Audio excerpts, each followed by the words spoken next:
Hello, friends. Welcome to, yes, another weekly conversation of Ask Me Anything. This is our time of the week to go on live, and I always start by diving into the most popular asked questions. My name is Jasmine Starr, a photographer and business strategist, here to answer the questions that you ask that are most popular within this page and social accounts.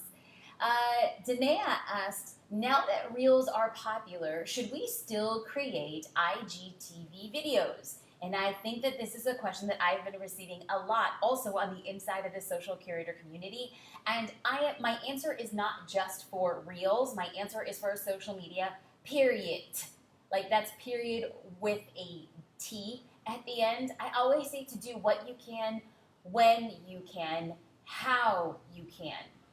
Oftentimes when it comes to creating content, I never say that you should go all in on one thing. You should start sprinkling in different things. Now, if you are at a point in your business and you're like, I've never done an IGTV, it feels very intimidating, well then Reels is going to be a perfect solution for you because Reels allows you to create 15-second commercials on Instagram. At the current time of this filming, we're in September 2020. The algorithm is indexed to favor Reels.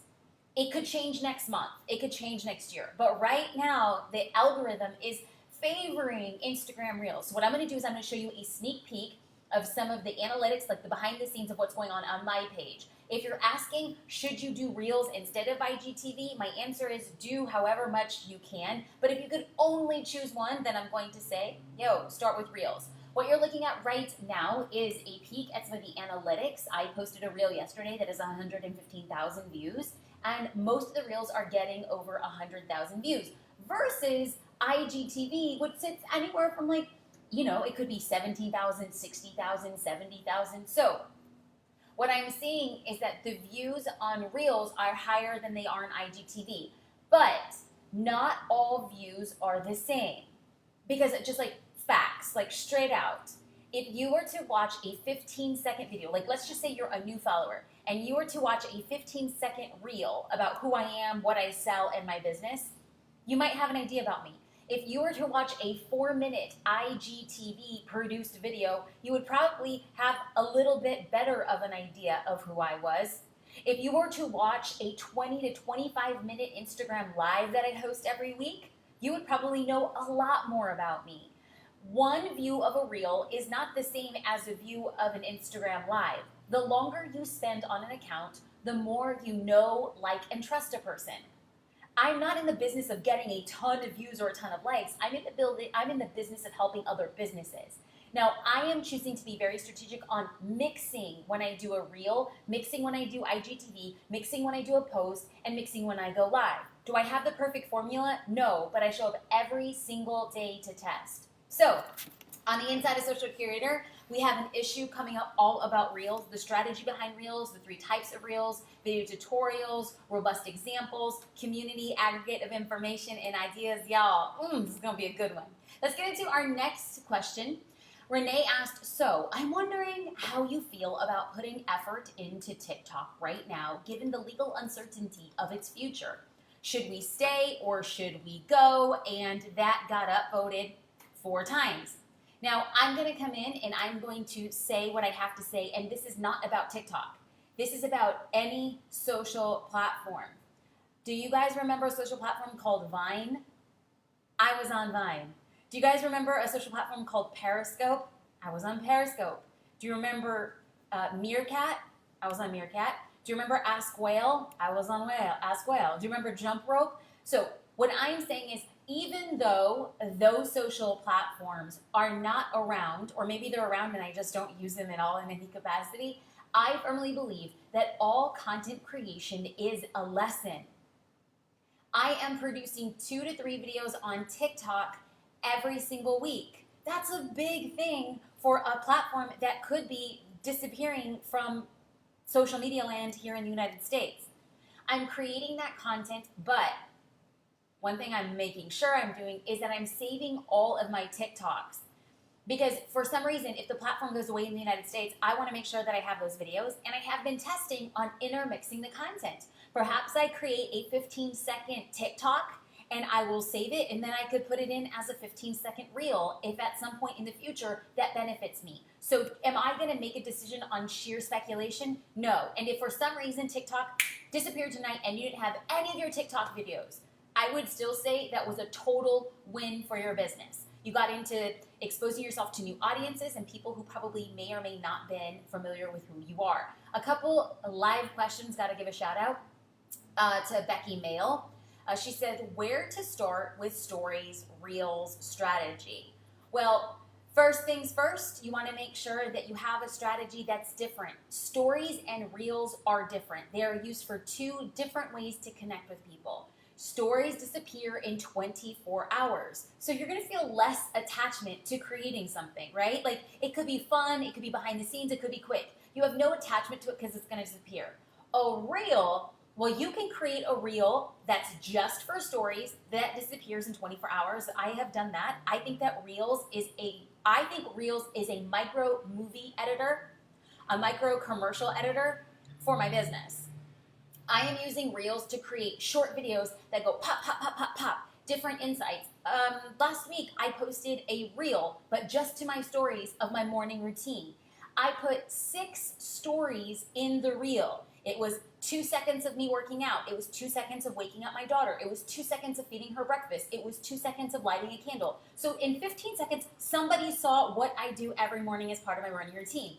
I just kept that as part of my story, and then it disappeared. Now, if you go to my Instagram feed at Jasmine Star, you will be able to see the reels that I have put out. Now, these reels sit around as part of your feed. So when I put out a reel, I want it to, number one, position me as an industry leader. Number two, position what I do and sell as part of a business representation. Sure, I can make a reel about me making coffee. Could be cute, it could be funny, but that's going to stay in my stories. I don't sell coffee. I am not a roaster. What do? I empower small business owners to build a brand and market it on social media. All my reels, the vast majority of my reels, are really positioning myself to be that leader in the industry. Your reel is a commercial for your business. You want to make sure that the commercial points out what your business does. Susan asked, what can I do to pull myself out of a content rut? So can y'all, for the people who are watching, can you do me a favor, a big favor? For Susan and anybody else who's watching and they feel like they're in a content rut, my question to you is, have you ever been in a content rut? Like, can you just write yes, or I have, or you're not alone? And I know it feels silly because you're watching this live and you're like, that's so stupid, I'm not going to leave a comment. Actually, what I'm asking people to do is to create a movement of support where other small business owners come correct. Like, we come real. Like, I want to work with business owners who are unafraid to admit that there are a lot of hard days in business, that there's a lot of hard days where you don't want to be on social media, but you know that it's the key to your future success, so you continue to show up. And on some days, you ask yourself, why does social media feel like a second full-time job? Anybody? Can anybody go out and just be real with Susan and say, hey, Susan, me too. I feel the same way. I have been in a content rut more times than I can ever express. But over the years, I have found a very systematic approach to save me time. Friends, I know it sounds crazy and people like roll their eyes whenever they hear me say this, but I plan a month of content in a day. I want to make sure that I have all of my social content. And y'all, I am posting on Instagram every day, Facebook every day. I am posting to YouTube around 3 times a week. I am posting to LinkedIn 4 to 5 times a week. I'm posting on Twitter 5 times a week. I'm posting on Pinterest 3 times a week. I'm out there creating content just to help people. But the way that you can show up in that capacity is to have a very clear social plan. So while I tell people I plan a month of content in 1 month, I'm going to do something big. JasmineStar.com/planning. I want to let people know that I'm going to be hosting a free 1-hour class sharing exactly how I plan my content in a month. So Susan and anybody else who feels like they're in the content rut, or maybe you're on the other end, maybe you're like a super creative person, you're a movie maker, you're a photographer, you're a graphic designer, and you're like, I have all these posts, and you're like, I just don't know how to streamline the process. Y'all, I would love to have you join a free online class, JasmineStar.com/planning. Okay, I love this question by Nicole. Nicole said, if you had to start over, would you launch a course or a membership, and why? Okay, so I don't know how many of you right now are in your business and you are thinking, no, you could be a dog trainer, you could be a photographer, you could be a chef, right? And you're doing what you want to do, but maybe COVID has shifted things a little bit. Are you thinking, have you considered creating a course? Like there are other people who want to learn how to do what you do, or maybe you're like, should I go for a membership? I can tell you that I have created courses, Instagram courses, branding courses. No, I'm not selling those to you because they're not available anymore. I have also created a membership. That Social Curator, Friends Social Curator, is in closed enrollment. Not even pitching that to you right now. What I am saying is that I had the unique opportunity to choose to do a course. So I've done courses and they were very successful. And I have done, goodness gracious, memberships. Now the real thing comes to make your decision is, should I do a course or a membership? I'm gonna walk you through, after having done a course and after having created a membership, why I really, really love memberships. But this is a personal decision. So what happened was, as I was creating courses, I had to update the courses so often, and then sometimes if I didn't update them fast enough, I would feel like, oh, I'm not doing right by the people who bought the course. So I love memberships because I can put fresh and new content. I love the quick adaptability. So right now, like the content team, we're putting out our content. We have a lot of it planned for the year. And then Reels was introduced. And I'm so excited because I'm just like, boom, Social Curator, we're going to have an issue that is all about Reels. We're going to walk you through. We're going to have tutorials. We're going to have videos. We're going to have behind the scenes of how I'm creating it. What's the ideology, the actual framework that we use. That was quick adaptability. When you have a course, that doesn't happen that way. When you have a membership, next month, fresh new content. I really liked the continued relationships. That was something that was very important to me. When I had courses, the course would be 6 weeks or the course would be 8 weeks, and it was awesome and we connected, and then people went on their own way. And I liked that, but what I want to do is I want to grow with somebody in their journey. Like there are people who've been a member of Social Curator for like 2 years and they started off not figuring out like, what am I going to do? And now they have like 6-figure businesses. I want to be a part of their life and their journey and continuously grow with them. So that goes for long-standing growth and committed to transformations. So friends, that's 100% what it's about. Here's the thing. If you want to create a course, you could create a course if you know, like, man, the content that I teach, it doesn't change too much.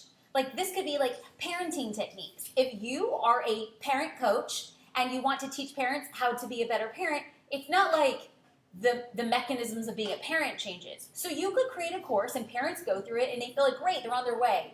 But for something that's like ever changing, like I empower people on digital marketing and social media, that changes like every few weeks. So I want to make sure that like that membership worked well in regards to what I wanted to do.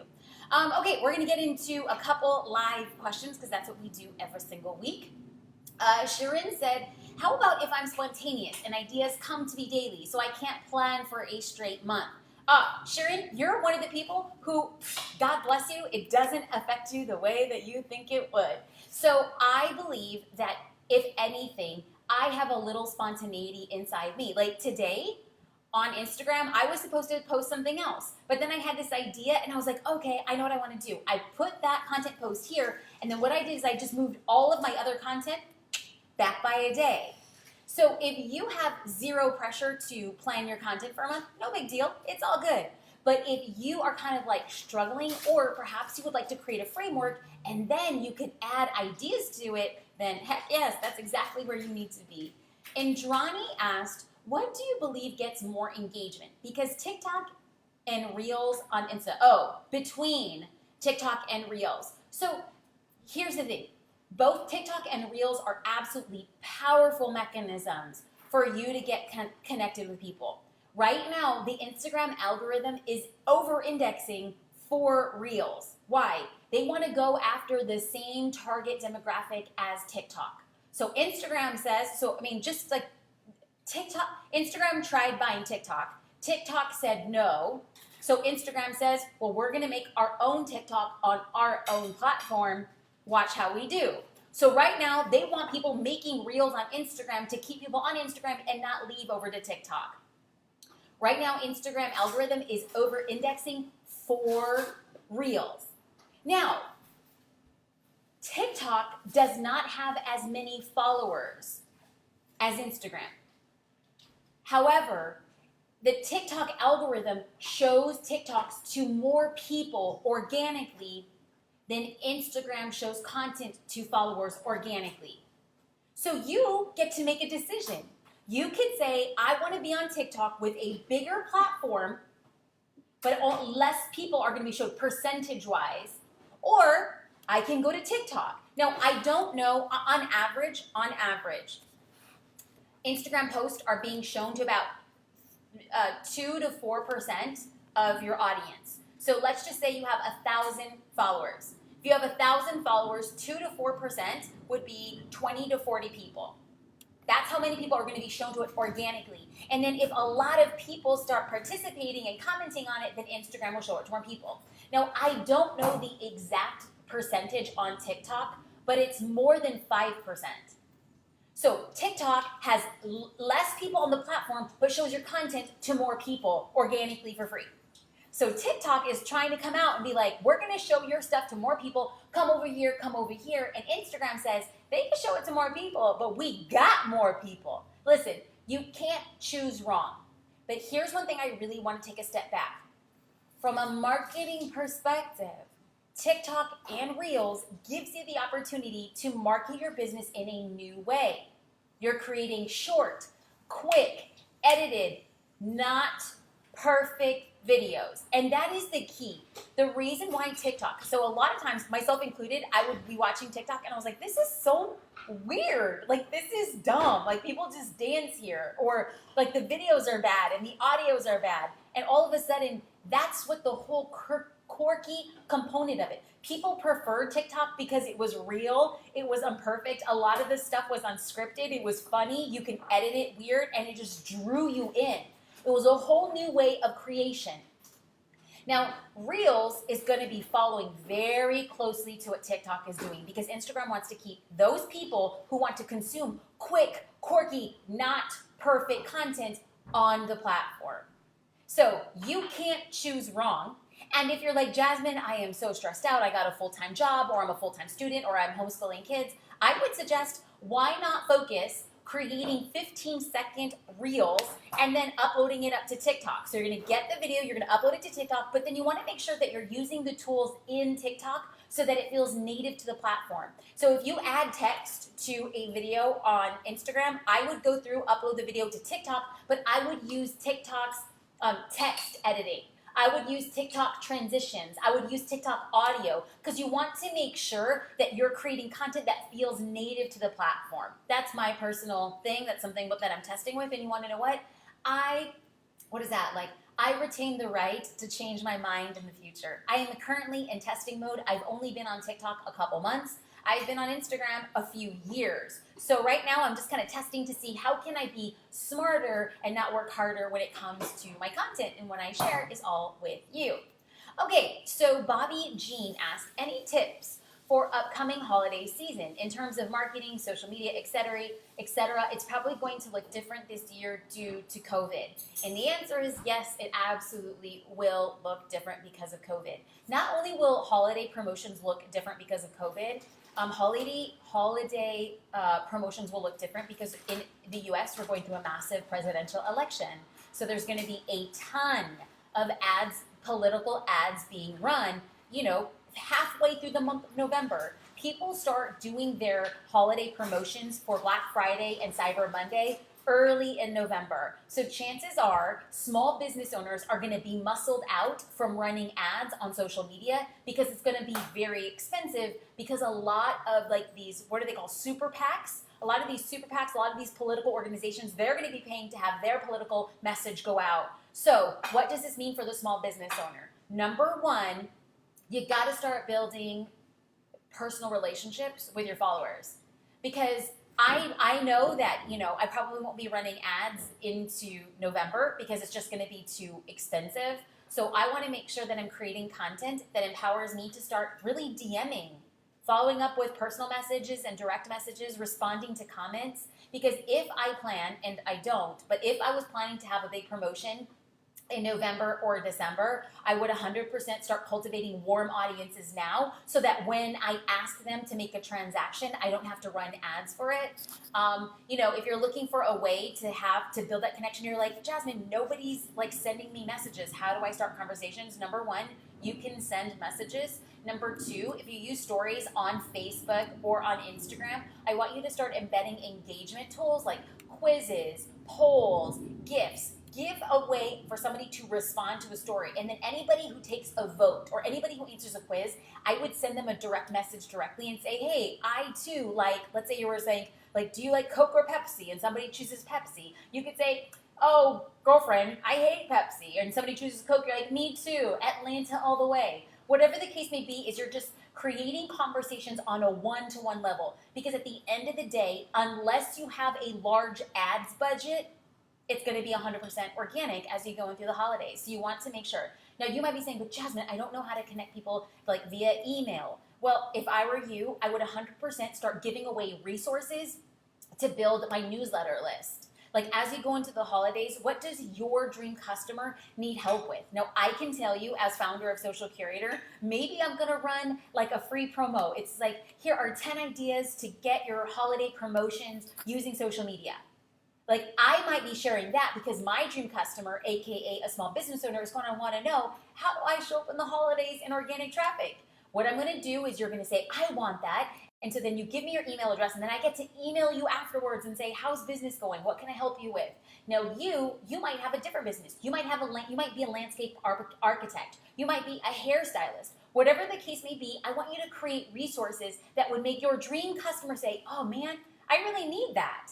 And when they DM you together or when they sign up for your newsletter list, you can send them an email and say, hey, I'm here to help and support you. When I talk about very simple marketing strategies, it is 100% one-to-one. Like if you're looking for, Jasmine, let's do a tripwire and a layered ad strategy and I'm going to be spending $27,000 in ads, that's great if you have it. But there are so many business owners who are like $27,000 on ads. I'm not even going to make $27,000 this year. Listen. All I'm here to do is to show up and create resources that help people, my customers. All you're here to do is to create resources for your dream customers. And as we go into a, questionably, mercurial up and down economy towards the end of the year, your objective is to show up on social media with consistency, have a plan, and know how to speak to your audience. On that note, friends, JasmineStar.com. How to plan a month of content in one day. And just for showing up live, you're going to get 20 hashtags, the top 20 hashtags for the top 20 industries. Y'all, you can see a link here, pages here. Just drop in links if you guys would like to attend. We'll be here where we're going through that party. Okay, Indrani Phillips said, how many direct messages should you do daily? I'm going to go back to what I said at the beginning of this class. Do what you can, when you can, how you can. If you can only send 10 direct messages a day, good for you. If you can send 100, good for you. If you can send 500, good for you. Anything is better than nothing. But if you're asking me how many direct messages I send or I respond to a day, probably somewhere around 300, and that's just on Instagram. I try to show up the best I can. Can I respond to everybody's messages all the time? I wish I could, but literally I'm just practicing what I preach. I want to make sure that I'm helping people and showing up for future customers. I want you to do the same thing. So you do what you can, how you can, whenever you can. So friends, right here, a month of content in one day. Join us, JasmineStar.com/planning. I will see you all there. Much love, friends. Have a great one.